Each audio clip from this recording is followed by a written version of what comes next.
SRAच्या माध्यमातून या ठिकाणी झोपडपट्टीत राहणाऱ्या प्रत्येक व्यक्तीला त्याचं हक्काचं मालकीचं घर आम्हाला द्यायचं आहे।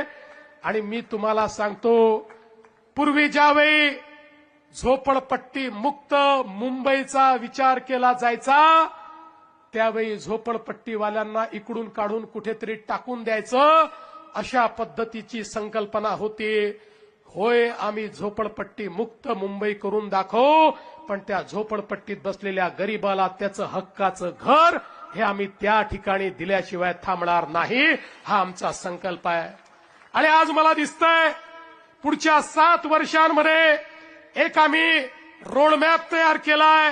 पुढच्या 7 वर्षात या मुंबईला झोपडपट्टी मुक्त करून मुंबईतल्या प्रत्येक व्यक्तीला आपलं स्वतःचं घर हे देण्याचं काम या ठिकाणी आपल्या सरकारच्या माध्यमातून आपण करणार आहोत।